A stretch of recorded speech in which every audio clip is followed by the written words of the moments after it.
சங்கீதம் 59. தேவனே, என் சத்துருக்களுக்கு என்னை தப்புவியும், என்மேல் எழும்புகிறவர்களுக்கு என்னை விலக்கி உயர்ந்த அடைக்கலத்திலே வையும். அக்கிரமக்காரருக்கு என்னை தப்புவித்து இரத்த பிரியரான மனுஷருக்கு என்னை விலக்கி ரட்சியும். இதோ, என் பிராணனுக்கு பதிவிருக்கிறார்கள். கர்த்தாவே, என்னிடத்தில் மீறுதலும் பாவமும் இல்லாதிருந்தும் பலவான்கள் எனக்கு விரோதமாய் கூட்டம் கொடுக்கிறார்கள். என்னிடத்தில் அக்கிரமம் இல்லாதிருந்தும் ஓடித் திரிந்து யுத்தத்துக்கு ஆயத்தமாயிருக்கிறார்கள். எனக்கு துணை செய்ய விழித்து என்னை நோக்கி பாரும்.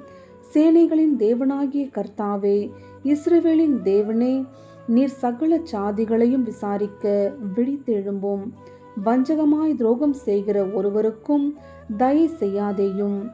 அவர்கள் சாயங்காலத்தில் திரும்பி வந்து நாய்களைப் போல ஊளையிட்டு ஊரை சுற்றித் திரிகிறார்கள்.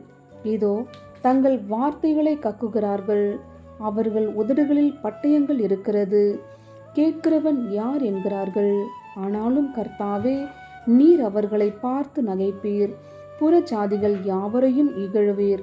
அவன் வல்லமையை நான் கண்டு உமக்கு காத்திருப்பேன். தேவனே எனக்கு உயர்ந்த அடைக்கலம். என் தேவன் தம்முடைய கிருபையினால் என்னை சந்திப்பார். தேவன் என் சத்துருக்களுக்கு வரும் நீதி சரிக்கட்டுதலை நான் காணும்படி செய்வார். அவர்களை கொன்று போடாதேயும். என் ஜனங்கள் மறந்து போவார்களே.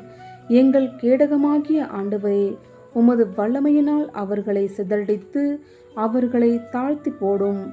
அவர்கள் உதடுகளின் பேச்சு அவர்கள் வாயின் பாவமாயிருக்கிறது. அவர்கள் இட்ட சாபமும் சொல்லிய பொய்யும் ஆகிய இவைகளின் நிமித்தம் தங்கள் பெருமையில் அகப்படுவார்களாக. தேவன் பூமியின் எல்லை வரைக்கும் யாக்கோபிலே அரசாளுகிறவர் என்று அவர்கள் அறியும் பொருட்டு அவர்களை உம்முடைய உக்கிரத்திலே நிர்மூலமாக்கும். இனி இராதபடிக்கு அவர்களை நிர்மூலமாக்கும். அவர்கள் சாயங்காலத்தில் திரும்பி வந்து நாய்களைப் போல ஊளையிட்டு ஊரை சுற்றித் திரிகிறார்கள். அவர்கள் உணவுக்காக அலைந்து திரிந்து திருப்தி அடையாமல் முறுமுறுத்து கொண்டிருப்பார்கள். நானோ உம்முடைய வல்லமையை பாடி காலையிலே உம்முடைய கிருபையை மகிழ்ச்சியோடு புகழுவேன். எனக்கு நெருக்கம் உண்டான நாளிலே நீர் எனக்கு தஞ்சமும் உயர்ந்த அடைக்கலமும் ஆனீர். என் பலனே, உம்மை கீர்த்தனம் பண்ணுவேன். தேவன் எனக்கு உயர்ந்த அடைக்கலமும் கிருபையுள்ள என் தேவனுமாயிருக்கிறார்.